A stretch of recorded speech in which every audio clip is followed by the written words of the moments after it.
咁咩例子咧？其實咧，我呢本經咧係自願請嘅。咁我請之前咧，其實我就喺度揭過嘅，係啦。咁我一揭就見到摩尼寶珠咁，跟住咧我就睇咗少少啦。咁但係冇睇得咁詳細。咁的而且確咧，呢本經咧就係文殊師利菩薩呢本經咧叫做般若波羅蜜經，係啦。佢就講摩尼寶珠，係講3次，喺本經入邊有3次都係講摩尼寶珠，係啦。係講咩咧？第一節就係講咧，係話有個長者唔見咗粒摩尼寶珠，跟住就好擔憂。突然間個摩尼寶珠就出翻嚟，佢就歡喜。呢個第一次，即係比喻咩咧？比喻其實咧，佢講咧佛法咧，其實你冇聽聞佛法嘅時候咧，就會好苦惱。咁當你咧係聽聞翻佛法再聽翻佛法嘅時候，你嘅心就會好歡喜啦。呢個就係其中一個意思，係啦。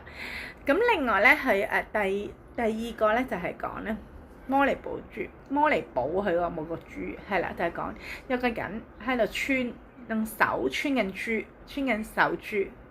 突然間咧，佢又見到啲摩尼寶喎，咁咧佢就好歡喜啦。即係咧，佢穿下珠，嗰啲珠可能唔係好矜貴嘅。突然間佢見到啲好矜貴、好名貴嘅，佢嘅心就好開心、好驚喜啦。咁即係比喻啲乜咧？其實佢就話咧，比喻唔記得咗添，係啊，比喻咧比喻咧係好似我唔記得咗比喻啲乜啦，係啦。跟住第三個係講咩咧？講第三個咧，佢就講佢就話咧嗰個摩尼寶珠，嗰個摩尼寶珠咧就係有個人係啦，去落有粒摩尼寶珠。嗰粒摩尼寶珠咧就係好光嘅，即係好靚嘅啦。摩尼寶珠好矜貴、好名貴、好名貴。咁咧佢哋就遇咗個珠師，珠師即係我諗係整珠嘅師傅啦，係啦。佢就同個珠師講啦，佢就話珠就係珍珠嘅珠，珠師講咪即係個珠寶嘅珠，珠寶嘅珠就同個珠師講啦。呢粒摩尼寶珠你幫我磨，但係你要小心啲磨到係咧個嗰入邊咧好光嘅，要磨到係咧個表面好光嘅，係啦。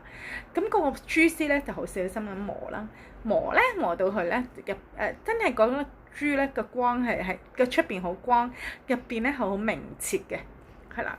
咁呢個咧就係另一個意思啦。其實佢意思就係話咧，其實聽到呢個法咧，其實都係咧係第二、第三個故事嘅意思，就話其實聽到呢個法咧，就係之前曾經見過，係啦，即係咧其實咧嗰人穿嘅珠，點解見到啲摩尼寶嘅？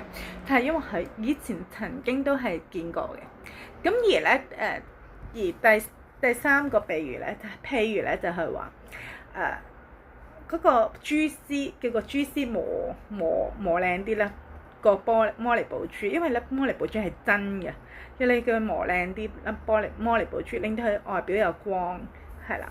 咁就係因為咧其實咧呢個咧係即係其實即係話咧，佢係曾經咁樣去都係收集過，曾經咁樣去經過，係啦。呢個咧就係佢嘅意思，係啦。咁我就係咧先揭一揭就見到摩尼寶珠，跟住我就話點解文殊師利菩薩會講摩尼寶珠嘅？我以為講嗰個係喺天界嗰個光嗰粒摩尼寶珠嘅光嗰個原來唔係，係講咗有呢三個譬喻，同埋呢本經叫般若波羅蜜經，係啦，係一個好深嘅經嚟嘅，係咁。但係好好呢本經去講咧，其實有即係你有睇有信受咧，即係以前你曾經咧都係去收集過呢本經，唔係收集過，即係可能即係去聽過或者去學過或者收集過啦。